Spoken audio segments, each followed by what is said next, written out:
Assalamualaikum warahmatullahi wabarakatuh. Perkenalkan, nama saya Muhammad Ihsan dengan NIM H1H223029 dari kelas kepelatihan olahraga kelas B angkatan 2023. Baiklah, saya akan menjelaskan tentang sistem metabolisme pada olahraga aerobik dan anaerobik. Metabolisme adalah proses kimiawi yang terjadi dalam tubuh untuk mengubah makanan menjadi energi.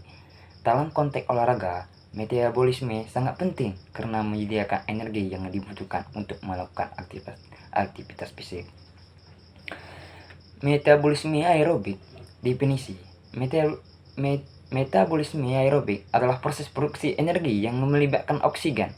Proses glikolisis. Glukosa dipecah menjadi piruvat. Siklus Krebs. Piruvat dioksidasi lebih lanjut untuk menghasilkan energi. Rantai transport elektron. Elektron dilepaskan untuk menghasilkan ATP atau adenosin trisfosfat.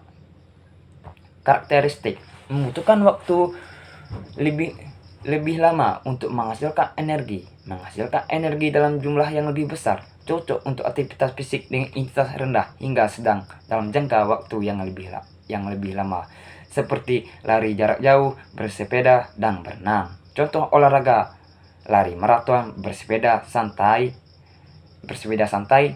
dan jalan cepat. Metabolisme anaerobik. Metabolisme anaerobik adalah proses produksi energi yang tidak melibatkan oksigen. Proses glikolisis atau glukosa dipecah menjadi asam laktat.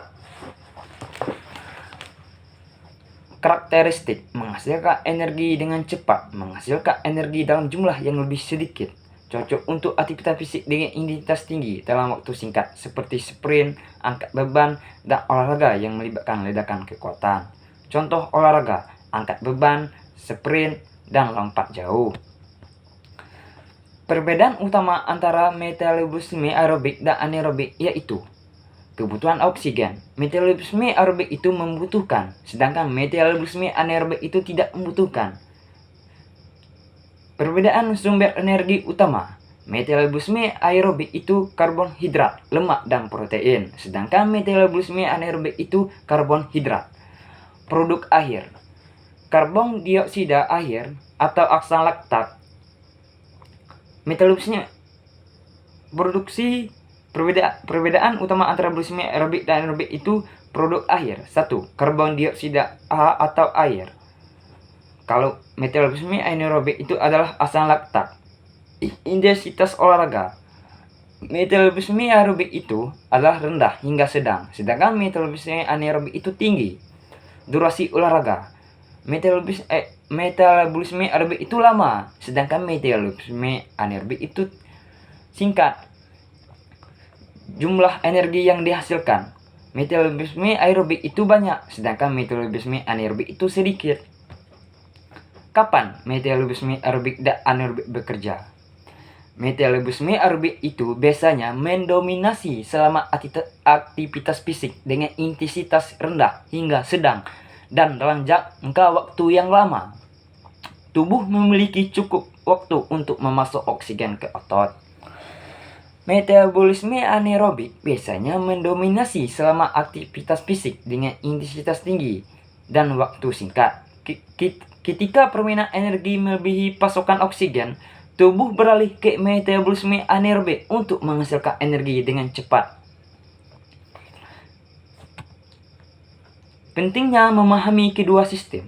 Memahami kedua sistem metabolisme ini sangat penting untuk menyusun program latihan efektif dengan menggabungkan latihan aerobik dan anaerobik.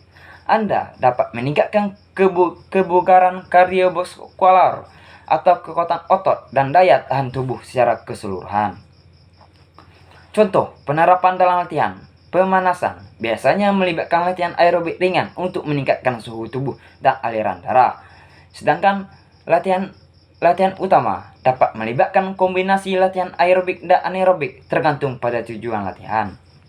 Pendinginan biasanya melibatkan latihan aerobik ringan untuk membantu tubuh pulih.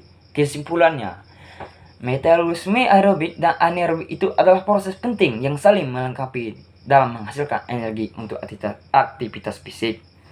Pemahaman yang baik tentang kedua sistem ini membantu Anda memilih jenis latihan yang tepat untuk mencapai tujuan kebugaran Anda.